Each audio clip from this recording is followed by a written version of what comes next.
Assalamualaikum warahmatullahi wabarakatuh. Perkenalkan, nama saya Yeni Dahlia dari Program Studi Pendidikan Guru Sekolah Dasar dengan NIM 2011-7015.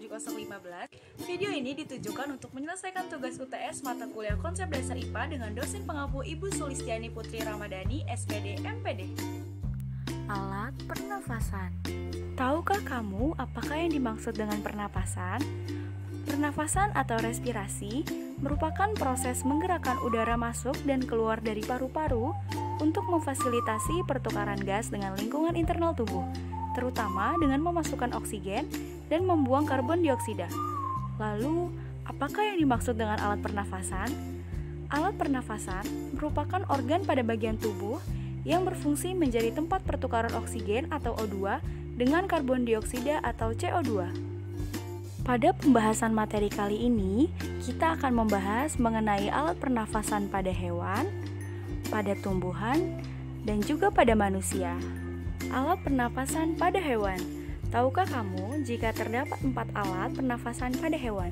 Yang pertama itu ada insang, kemudian ada paru-paru, yang ketiga ada kulit, dan yang terakhir ada trakea. Tetapi pada pembahasan kali ini kita akan membahas mengenai insang dan paru-paru. Yang pertama, kita akan membahas mengenai insang. Anak-anak, tahukah kalian ciri-ciri dari insang? Ada 3 ciri-ciri pada insang. Yang pertama, terletak di sisi kanan dan kiri kepala ikan. Yang kedua, berbentuk lembaran-lembaran tipis. Dan yang ketiga, insang berwarna merah. Karena di ciri-ciri yang pertama terletak di sisi kanan dan kiri kepala ikan, jadi tentu saja contoh dari hewan yang menggunakan alat pernapasan berupa insang ialah ikan. Karena ikan hidup di dalam air, maka dari itu mereka membutuhkan insang sebagai alat pernapasan. Selanjutnya, kita akan membahas mengenai paru-paru. Ciri-ciri dari paru-paru ialah terdapat di dalam kantong pleura atau sakus pleura. Yang kedua, berat paru-paru 1-1,5% dari berat badan hewan.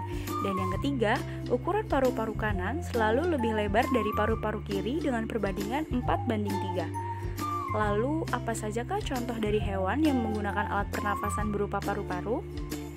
Yang pertama ialah rusa, yang kedua adalah sapi, yang ketiga kelinci, dan yang keempat ialah mamalia air yaitu lumba-lumba. Alat pernafasan pada tumbuhan.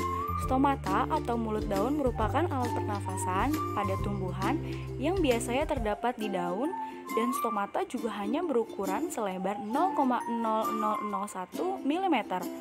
Stomata berfungsi melakukan regulasi pergerakan air dalam tumbuhan melalui transpirasi. Kemudian, stomata juga membantu penguapan uap air dari dalam tubuh tumbuhan. Saat tumbuhan kelebihan air, stomata akan terbuka untuk transpirasi.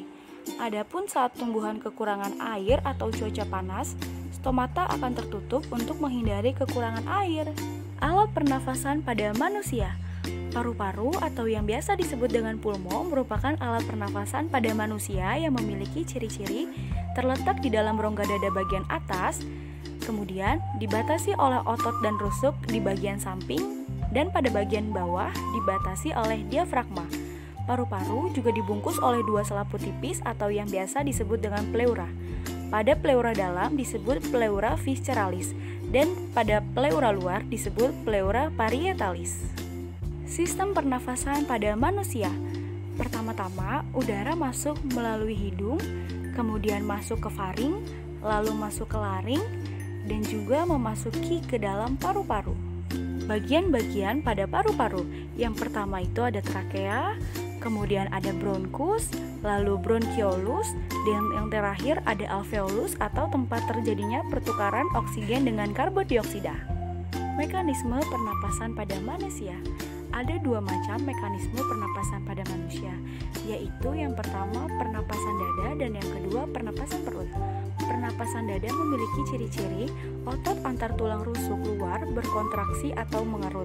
Yang kedua, tulang rusuk terangkat ke atas, dan yang ketiga, rongga dada membesar yang mengakibatkan tekanan udara dalam dada kecil sehingga udara masuk ke dalam tubuh. Pada pernafasan perut memiliki ciri-ciri otot diafragma pada perut mengalami kontraksi. Yang kedua, diafragma datar. Dan yang ketiga, volume rongga dada menjadi besar yang mengakibatkan tekanan udara pada dada mengecil sehingga udara masuk ke paru-paru.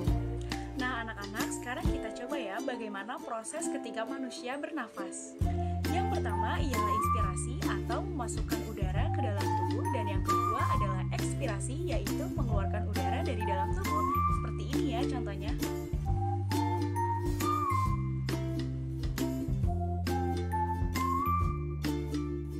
Menurut saya videonya udah bagus dan lebih baik sih. Saran dari saya, durasi dari videonya agak ditambah sedikit lagi. Udah gitu aja deh, makasih. Videonya sih sudah bagus dan mudah dipahami. Saran saya lebih diperlambat sedikit ngomongnya. Udah itu doang, terima kasih. Menurut saya videonya sudah bagus. Sarannya hanya penjelasannya kurang lengkap.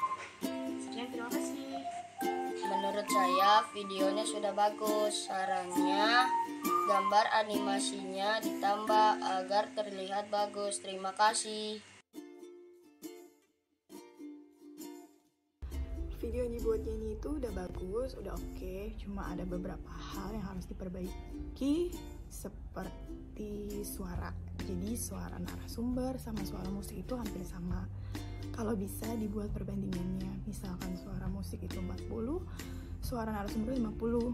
Jadi kita nggak salfok gitu, nggak salah fokus. Kita mau dengerin suara narasumbernya apa musiknya nih, gitu. Karena suaranya itu hampir sama, gitu. Yang kedua, dari segi tulisan.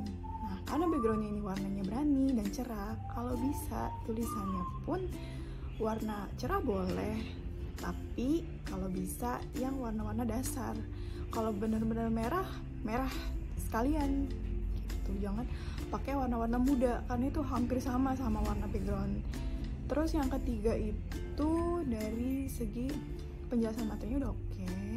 Cuma agak diperlambat sedikit intonasinya karena terlalu cepat menurut saya gitu. Jadi tulisan detail deskripsi presentasi belum keluar, tapi suaranya udah sampai nomor 2 misalkan kayak gitu. Terus yang terakhir dari segi desain. Nah, kalau bisa desain presentasinya itu lebih banyakin gambar. Jadi misalkan materinya insang nih, tolong tunjukkanlah gambar insang tuh seperti apa, stomata nih di bagian mana gitu. Jadi jangan fokus pada deskripsi tulisan aja, karena rata-rata anak-anak SD mungkin itu lebih tertarik, lebih interesting lah ya sama gambar daripada sama tulisan. Jadi mereka pun mengingat yang kita jelaskan tuh lebih mudah. Gitu aja sih menurut saya. Tapi selebihnya bagus, selebihnya oke. Semangat!